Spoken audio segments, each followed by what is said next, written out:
أهلا وسهلا فيكم بالبيضاني، حياكم الله في ذي الحلقة اللي بنتحدث فيها معاكم عن لهجة بيضاني في برنامج لهجتنا حلوة. مساكم الله بالخير متابعي راديو تلفزيوني يمن المستقبل. أكيد لهجتنا لهذا اليوم حلوة، وترحيبك كمان يا تغريد باللهجة البيضاني أحلى.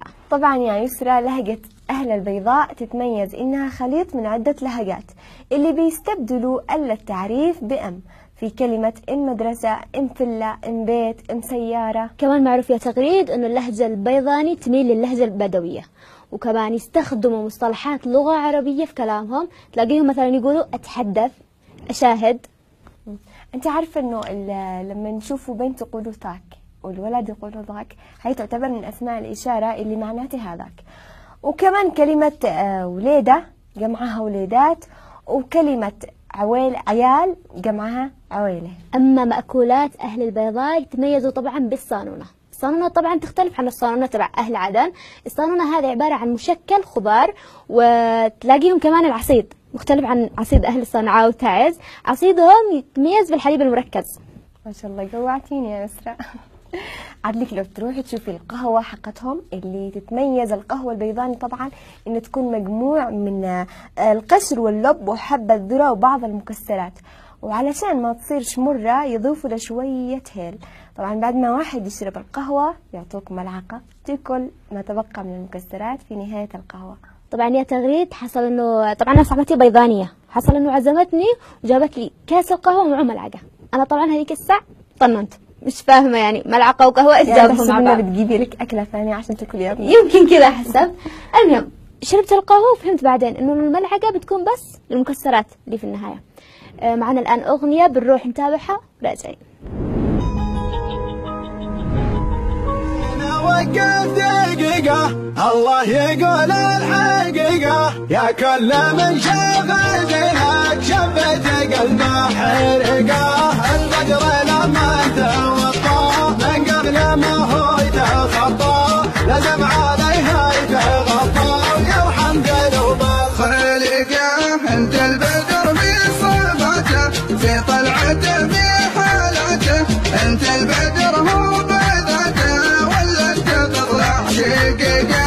الزين يكسى وصوفك واللحن عذبك حروفك، يا حي والله ما يشوفك فيك السجايا. رقيقة يا زين سرها معينك ولا الضحى من قبلك، حدك صبا يا سمنك واللحن يعشق ويحرقه. كل الحالة فيك زايد خشفوا على. وبعد ما سمعنا الأغنية نروح لأهم فقرة، وهي فقرة الأمثال اللي بنتكلم فيها عن أمثال باللهجة بيضاني. وأول هذه الأمثال مراحلة ما ترى سنامها. يقال هذا المثل للشخص الذي ينتقد الآخرين ولا يرى عيوبه. مراحلة تغريد طبعا اندمجت باللهجة وبقوة. كمان ألا شوقي على شاهي ملبن زاد هيله. يقال طبعا هذا المثل ليش؟ للتمني والرغبة بشيء. ومثل بيضاني كمان يقول الكلب عن باب بيته جيد. يقال هذا المثل للشخص عندما يكون عزيز عند أهله وربعه. عندنا بصنعاء يقولوا الكلب باب بيته أسد. وكمان من الأمثال بخت مشاقي بمشقة ويوم موته مطر. هذا المثل لمن يطلق للشخص المنحوس اللي ما معوش حظ، يعني المنحوس منحوس لو حطوا على راس فانوس. ومثل ثاني يقول من جي زنبل ينبعير. يقول للشخص اللي يشوف نفسه مختلف عن غيره وهو على راسه ريشة. ومن الأمثال كمان على ريح المركفت. يقال للشخص اللي دايما ما يسأل عن سبب حضوره فيكون جوابه مقنع ومفحم. كمان في هناك مثل يقول له ابني دغ ابنك فيا ما عيالي يضحكون، ولو هو ابنك دغ ابني أحا وراسي. يعني إذا ابننا ضرب ابنكم عادي فهم عيالي يتضاربوا، أما ابنكم يضرب ابننا وهو مصيبته. يعني حقكم حق وحق الناس مرق. ومن الأمثال كمان حبة فوق حبة وكالت، وقطرة فوق قطرة وسالت. طبعا يقال هذا المثل في اتخاذ الأسباب قبل العمل. كمان من الأمثال يا يسرى إلى ميد التعب ينزل وفرض العصر صليته. يقال هذا المثل للتوضيح إنه الراحة الحقيقية ما تجي إلا لما الشخص يكمل صلاته. ومن الأمثال كمان يا تغريد ما يبطي يمسين إلا من كبره. يقال هذا المثل للشخص اللي يغيب فترة طويلة. وكمان لا جيت لبلاد معوران اعور عينك. طبعا هذا يشابه المثل الصنعاني لا جيت أهل البلاد عور اعورت عينك معهم، يعني دامهم مجمعين كون معهم حتى لو كان على غلط. معاهم عليهم. وآخر هذه الأمثال يقول المشكلة في مليم لا ما حد كله، أما معنب بيرجع زبيب. يعني الليم لو انحط فترة ما عاد حد يأكله، أما العنب لو انحط يرجع زبيب. بالمناسبة يا تغريد على سيرة هذا المثل معنا أغنية لنفس المثل بنروح نشوفها وراجعين. الليم لو ما حد كله ملعنب مضمون ما يرجع زبيب. يوم مال الفاي وقبل منتهى والمغني قد داروس الرقيب. مشكلة في الليم لو ما حد كله ملعنب مضمون ما يرجع زبيب. يا قمر الليل ساري في سماه أسألك بالله ما شفت الحبيب. مشكلة في الليم لو ما حد كله ملعنب مضمون دا يرجع زبيب. يا وجودي وجد منصب وتاه لا بني عمه ولا ربعه قريب. مشكلة في الليم لو ما حد كله ملعنب مضمون دا يصبح زبيب. ما عرف ساعته كيف السواه قلبي الهايم على وعد الغريب. مشكلة في الليم لو ما حد كله ملعنب مضمون دا يرجع زبيب. يوم مال الفاي وقبل منتهى والمغني قد داروس الرقيب. مشكلة في الليم لو ما حد كله ملعنب مضمون دا يرجع زبيب. يا قمر الليل ساري في سماه أسألك بالله ما شفت الحبيب. مشكلة في الليم لو ما حد كله ملعنب مضمون دا يرجع زبيب. يا وجودي وجد منصب وتاه لا بني عمه ولا ربعه قريب. مشكلة في الليم لو ما حد كله ملعنب مضمون دا يصبح زبيب. ما عرف في ساعته كيف السواه قلبي الهايم على وعد الغريب. مشكلة في الليم لو ما حد كله ملعنب مضمون دا يرجع زبيب. يوم مال الفاي وقبل منتهى والمغني قد داروس الرقيب. مشكلة في الليم لو ما حد كله ملعنب مضمون دا يرجع زبيب. يوم مال الفاي وقبل منتهى والمغني قد داروس الرقيب. مشكلة في الليم لو ما حد كله ملعنب مضمون دا يرجع زبيب. يا قمر الليل ساري في سماه أسألك بالله ما شفت الحبيب. مشكلة في الليم لو ما حد كله ملعنب مضمون دا يرجع زبيب. يا وجودي وجد منصب وتاه لا بني عمه ولا ربعه قريب. مشكلة في الليم لو ما حد كله ملعنب مضمون دا يصبح زبيب. ما عرف في ساعته كيف السواه قلبي الهايم على وعد الغريب. مشكلة في الليم لو ما حد كله ملعنب مضمون دا يرجع زبيب.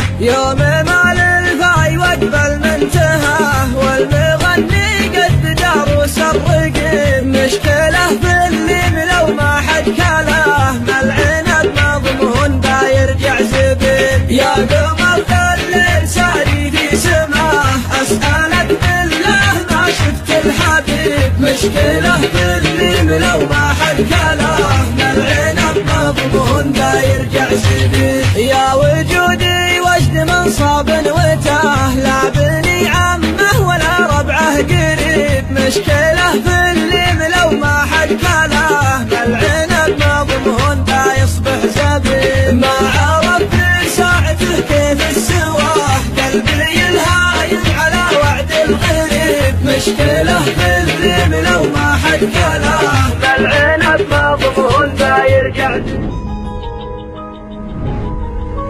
ورجعنا معكم مشاهدينا الأكارم، مشاهدين برنامج لهجتنا حلوة. وزي ما تعودنا في كل حلقة بنختار كلمات ننزل للناس نسألهم على معناها وإيش يتوقعوا تكون. طبعا كلماتنا لهذا اليوم بيضانية. نزل خالد للميدان وسأل الناس عن بعض الكلمات اللي باللهجة البيضاني، ومنها الشموط، مصلوة، وحيوش وغيرها من الكلمات. نشوف كيف كانت إجابات الناس. راجعين.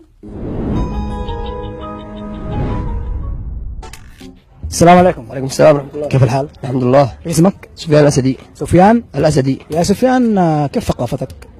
اللهجات يعني نعم. يعني لو جيناك بلهجة يمنية، أنت من فين أول شيء؟ أنا من ذمار.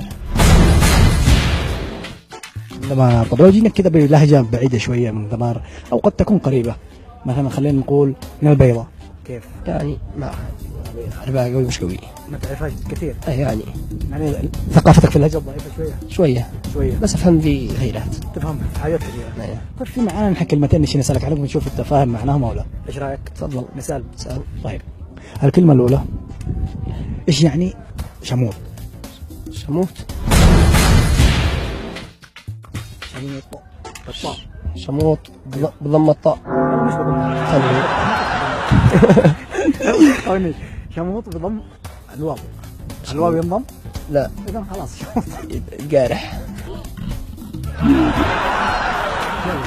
شموت. أيوه. كلمة جديدة. فكر وحقرب لك إذا ما عرفت. شموت. أيوه.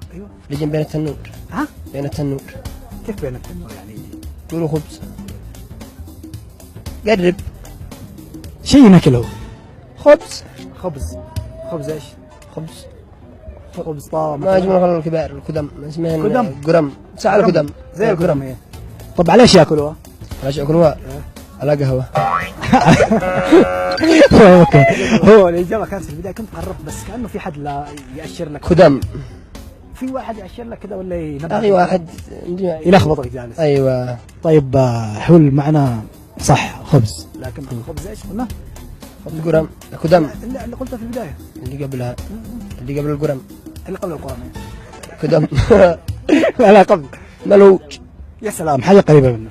نعم. لو نشي نعرف واحد في مصر مثلا المعنى ايش بنقول ملوج؟ ماشي. خبز سمين.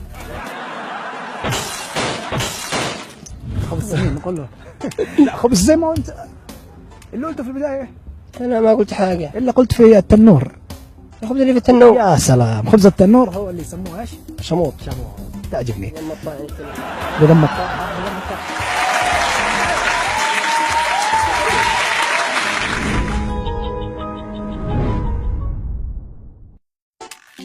السلام عليكم. وعليكم السلام. كيف الحال؟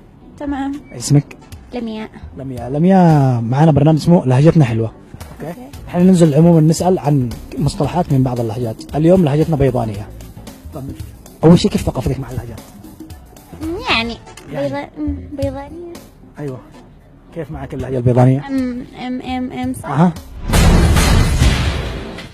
أيوه. في ذا الشيء. أوكي. طيب نشوف نتفاهم بعض الكلمات ولا لا؟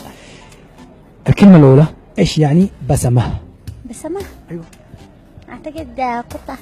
البسة. القطة. إيش قلتي؟ قطة. إيش أنا سألت السؤال شو؟ إيش النسمة؟ النسمة لا مش النسمة.